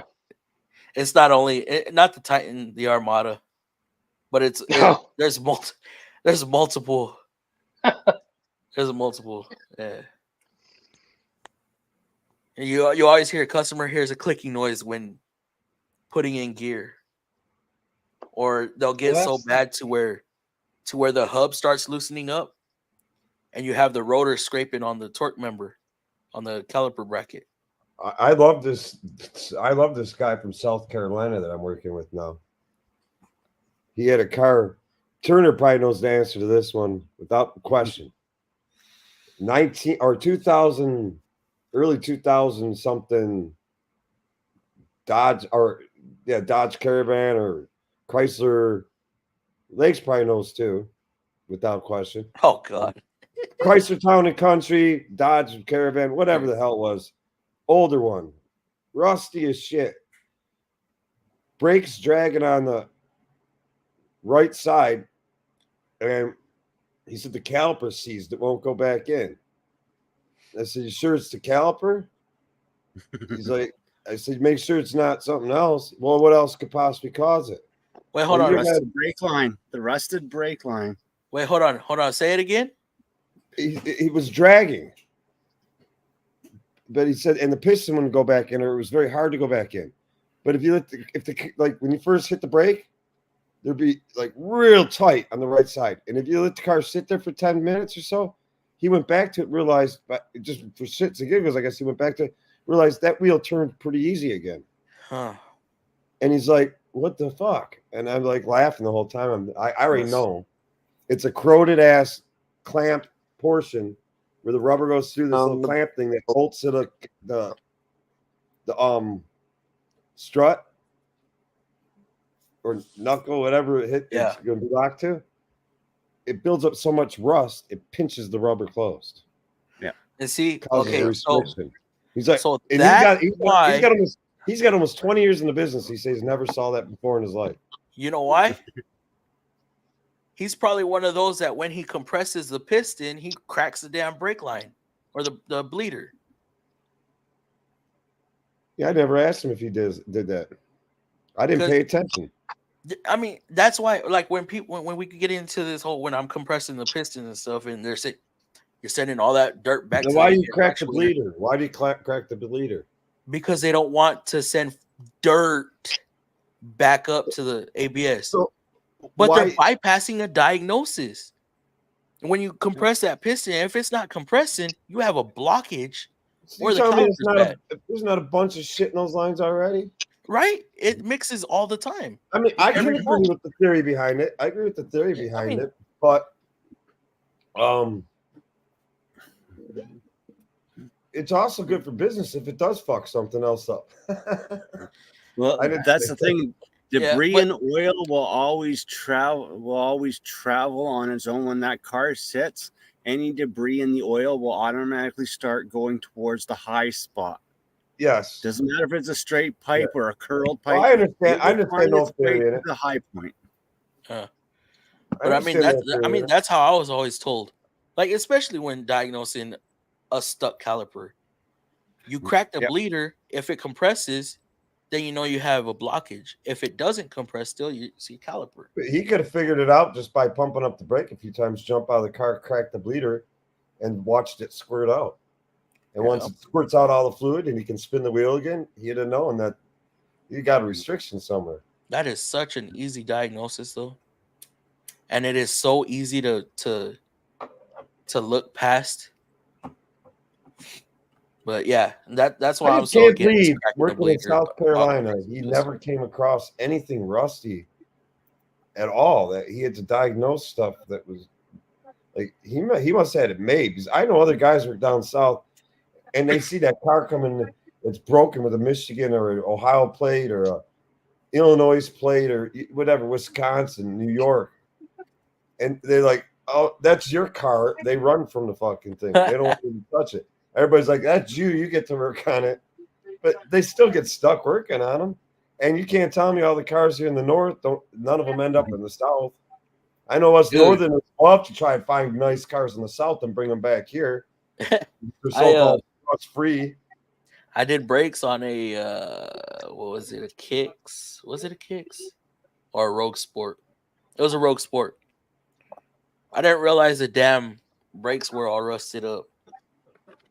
So I go to take the caliper off, and my damn slide pins are seized. Fuck. I had fun with that one. I had a lot of fun with that one. I made a short on it too. Half of the brake jobs we do seized. Yeah, I'd say that's a normal day for us. Yeah. I'm like, man, I'm only getting paid 1.4 for this, man. Fuck It's this. a normal day in the neighborhood. I torqued down 60 7/8 cutter head bolts today on a chipper drum. 7/8 shank knot socket. 700 pound-feet of torque. Wow. Damn. That's a lot, Frost. Bent the shit out of a crank pin tool on the Ford 1.6, torquing that crank bolt. Holy hell. Working at a dealership. You're not before, I supposed to never knew use the anyone crank that pin torqued tool it to besides freaking lock the engineers. crank. Was that? They're not. He wasn't supposed to. The crank pin tool just tells you, boom, I hit top dead center. You're supposed to pull the starter, and you have a special tool that you go and you lock everything into place and it locks the flywheel. So you're missing a tool if you bent the piss out your crank pin alignment tool. You bent the piss out of that because you didn't take the starter out. I guess that's why they want you to lock. Oh, he said it right there. I didn't. Yeah, it's great. You know what I do to it? I'm not gonna lie. Nunzo, my bad. You know what the guys at the Ford dealer tell me? I do not lock. If you got a strong enough impact, they said hold the crank pulley, because you got a tool that's in the back of the crank pulley where the crank sensor would go, because there's a window there that's got to line up with.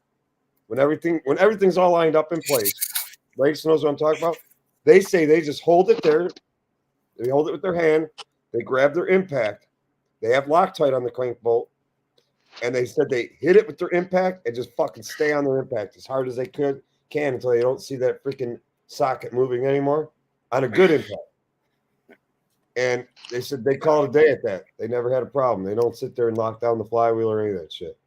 Damn. Harder. I don't think you're pulling hard enough, Turner. Yeah, you're faking, bro. Uh-huh. Quit faking. Pull it. Mike Hawk, what up, Fluff? What up, Mike? Appreciate the $2 donation. Sorry it took a little bit for me to get down there, but boy, appreciate it. Fight it. Hey, quit flipping me off. What are those Canadian nitrite gloves? Oh, he buys. No, they're Mexican, actually. Cheaper. They're Mexican. Get A lot of them come from Indonesia. I know that. talking about fluffy like that. They're from Napa, and they said Mexico on the box. So, have y'all seen how they pull rubber? How they like from the rubber trees and shit? That shit is weird. How they extract the rubber from stretched the finger. I stretched it. He buys bulk. These are made in Probably gets Malaysia. them for like $10 a box, maybe. These are from Malaysia. Malay.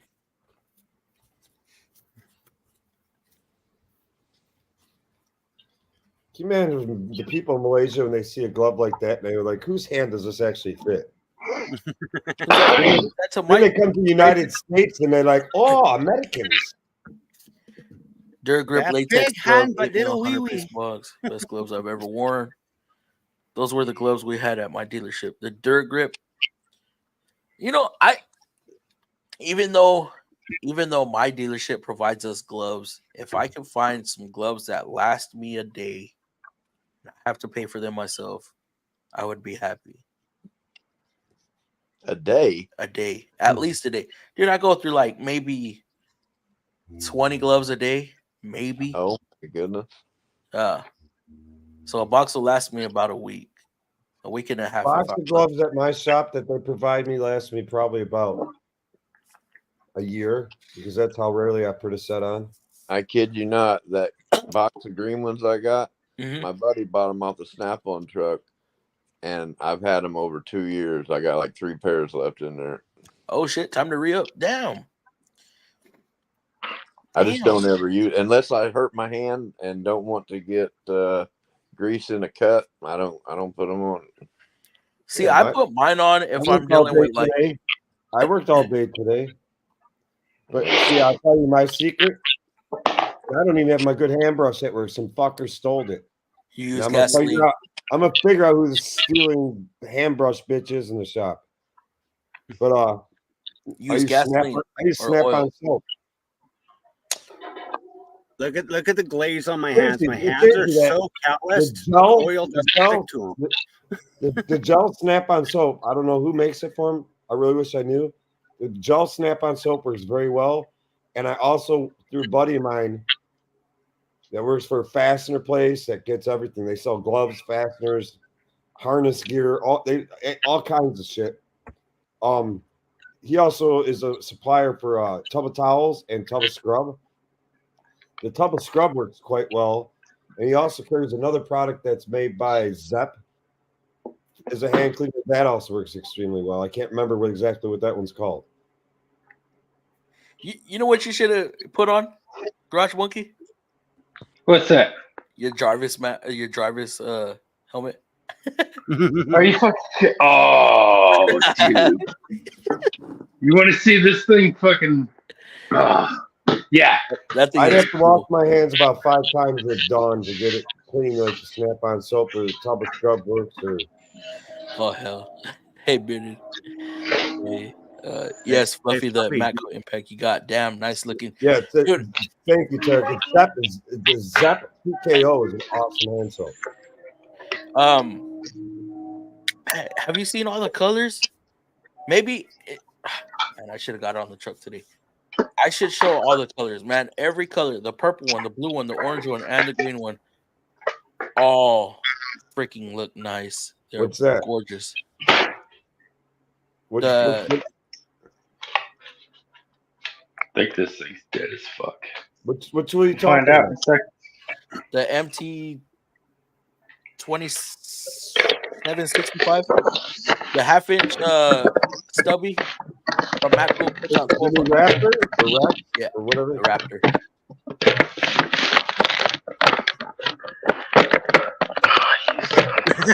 Iron Man helmet. Anthony. All right. If it pulls right, check the left.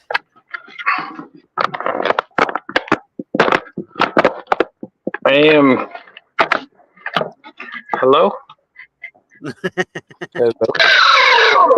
Oh, shit. That thing is so cool.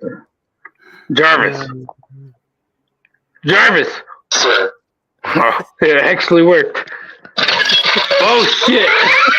I didn't do that. That's funny. It almost work like that. Do you go to work like that?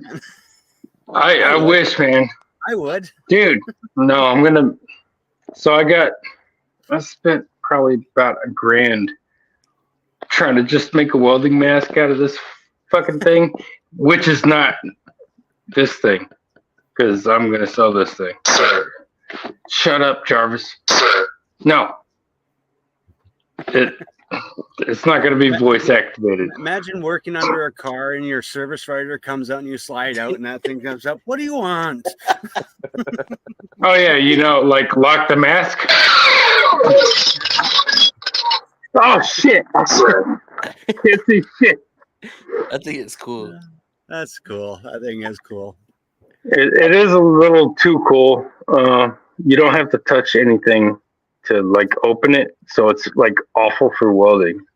Yeah, let's see. Yeah. Oh, it's dead. Jarvis.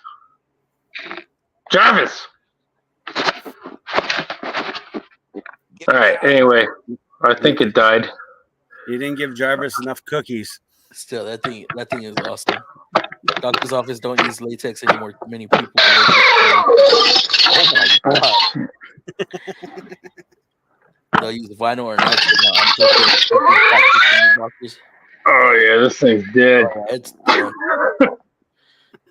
Is it a pain in the ass to put on? No. It's a pain in the ass to like take off because the touch buttons are so sensitive. And it just shuts and opens and shuts on your face. But here, I'll show you at the inside if you can see it. Ah, shit. All right, here we go. I didn't think those things actually existed. No, they do. It's awful. I think this is a knockoff. But so this is the flap that's supposed to connect to the back of your head, which is it's just a piece of plastic, right? And then the front panel is like there's like 4 servos, 5 servos. Oh, I can't. I'm trying to do this one-handed. Hold on. Nope. Anyway, just yeah. So, where did you find that at? Dude, I was like Googling Iron Man one day and do music at the same time, like just like in the video, and I found this thing. I was like, "Holy shit!" You were at a Comic-Con. You were at a Comic-Con looking at all the anime girls. Tell the truth. But I wasn't. You were at a Comic-Con checking out all the anime girls. Dude, if I was at a Comic-Con, this thing would actually fucking work. That's all I'm saying. Anyway, it's going in my Subaru bolt pile. There it is. Nice. Ace Hardware is nationwide. I don't know if we have one here though. I haven't seen one in a. I haven't been to an Ace Hardware since I was in Idaho, 20 years ago. Or deal with Craftsman warranty directly. Is that a thing? Same here. Yeah, you can get Ace Craftsman warranty as directly. well. You can go right to Craftsman and get your stuff warranty. Can you? Matco Fluff. Have you guys heard that 90s V12 Mercedes with 12K exhaust? Sounds like a Ferrari. No, I have not. I have not. Why is it hard to turn when you activate? Because the front diff is locked. Well, when you're in 4-wheel drive, all the wheels are locked together. But I think the rear diff is open or well, when you turn the wheel, start turning the corner, all 4 wheels are trying to spin at the same time. But when you're turning, 2 of them are going to be turning faster or slower than the other 2, which creates a friction. Yes. And will make your wheels jump on the ground, you know. Well, they all spin when you're turning, they all turn at a different speed. Right. Yeah, the outer wheel's got to go faster. The inner wheel is going slower on your turn. You're turning left, The left wheel is going slower than the right. The right's got to go faster to catch up to the left. That's why when So you're the in fight four-wheel against- drive, never be on dry asphalt or cement. You always want You to be know on these fucking dirt. people come in my shop bitching about that after a snowstorm. Something's not right with my vehicle. It's Well, like steering's all bindy. Yeah, you still have it locked in. And I look at what kind of vehicles. Oh, don't even write them up yet. I walk out to it. I'm like, you got it in 4 high still. People. But yeah, Dom, that's why. Just it. If you're in four-wheel drive, just make sure you're not on dry asphalt or concrete. 'Cause then you start breaking stuff when you do that. They milk rubber cheese. Most rubber these days is synthetic. Yeah, but I've seen how they do it. I get fascinated by the simplest things. It's my mind. They literally put taps and hang buckets on the milk, and they do it like sections at a time too. Hundreds of years, nothing has changed. I just don't wear gloves. Sometimes the reason I wear gloves is when I'm like dealing with something that's gonna be real oily. And we work through our phones, and if I have to grab my phone or go to the computer, I don't want my bare hands to be oily. Me get my laptop all oily and stuff. So it just depends what I'm doing as far as putting gloves on. The only I'm problem changing I've out had the with my- friction component. Keyboard. only problem I've had with my phone by not wearing gloves is if I grab it and my hands are still real dirty and I grab it and answer it, I make the fucking rubber on my outer box case swell up a little bit. Yeah, that too. But usually by the time it gets really shitty, I'm up for an upgrade anyway. So and that means a new case too. So of course the new phone never fits in the old case. So yeah, Rob, that's why I put on gloves. If I'm dealing with something that's gonna be real nasty. That's the reason why I have a problem spelling on typing, because all my keys are missing the letters from oily hands. The oil eats the letters off the keyboard. Yeah. Look closely. Are you talking about F Spots Mercedes he had Japan and imported back to the US? Dawn dish soap and all your problems are solved, fella. I'd have to wash my hands 3 or 4 times with Dawn to get them clean. And Dawn does work. I like our grit soap. I think no, it's not Tough Nut that we use. The one I miss is the Cinthas grit soap. Is that the one with natural walnut in it and all that? I think so, and it was like a little ball for the dispenser. Is a little one. Yeah, that shit was expensive. So they telling stopped you, you have buying to try Tub of the company makes Tub of towels. Yeah, they make Tub of scrub too. And what Tarek's talking about here is Zep TKO. That's a kick-ass hand cleaner. Every once in a while, I'll see that at my Home Depot. If I see it, I'll pick it up to have at home. But I know you can order it and pick it up at Home Depot. They don't always have it on their shelf. You know what works, and I am surprised. But they make Tub of Towels makes a soap called Tub of Scrub that's really good. There's this like powder that I got off the Matco truck. It looks like ground up ganja. Yeah, Snap-on makes it, and so does Matco. Has the same thing. They don't make it, but I think And all you put three a of them little are bit. the same soap. I think that shit works good, and it leaves your hands soft too. Yeah, I think all three of them, that powder-based one, I think Snap-on, Mac, and Matco's are all the same. They just might have a slightly different tint to them. Like I think Mac's is a little reddish color. I think Snap-on's might be a reddish color too. And I think Matco's is just like a tan color. But I think they're all the same damn thing. Let me see if I can find it. Powdered hand soap. Works? No, it's not works. Extreme clean hands. No, that's not it. I'm gonna have to. I'll do a video just to show y'all. Cherry bomb are my go-to. If it smells like cherry, I'm not messing with it. I hate everything cherry. Found out I should use gloves dealing with antifreeze. Yeah, any chemical, actually. Any chemical, we need to be using gloves. There's only Have you one ever thing seen I the like video where that's very- mechanic clean their hands with brake clean? I'm guilty of that. I use brake clean, throttle cleaner, gasoline, whatever's like if I'm in a hurry, but I know I shouldn't. I used to do that. I still do. I need that mask, right, Raging? Texas has 261 Ace Hardware stores. Yeah, I just got a text. I didn't know. My favorite is people that do freeway speeds in 4 low. Oh hell no! That's if they could even do that. Borax, JD Tico has it. Borax going old fashioned.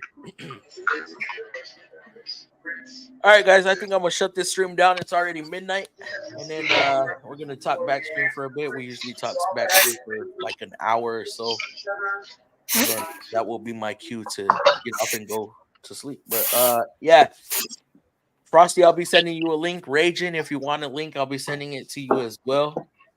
As far as everybody else, y'all have a good night, and we will catch y'all tomorrow. Online mechanic tips. We are going live tomorrow, 7 o'clock my time, which is standard, 8 p.m. Eastern. So if y'all would like to go and check him out tomorrow, yeah, he's gonna be doing a live stream giveaway. So make sure y'all tune into him, as I'll be there as well as a guest. So y'all have yourselves a good night, and we will see y'all tomorrow. If not, we'll see y'all Tuesday. Have a good night. Night, Good night. night, y'all. Even when you feel low, you can still go. Even when you feel slow, you can still go. Even when there's no hope, you can still go. I never answer to no, man, I still go. Go, go, go, go, go, go, go, go, go, go, go, go, go. Hustle hard, hustle every single day. I'll be making moves till I'm buried in my grave. To the system, I don't wanna be a slave. I've been doing shit my way, or the highway. And in the driveway is a nice range. Cause I grind through the climb, I invite pain. You'll never hear me, bitch, nah, I don't complain. Just gotta flip the switch and you can go and obtain anything you want, anything you need. Your mind's got the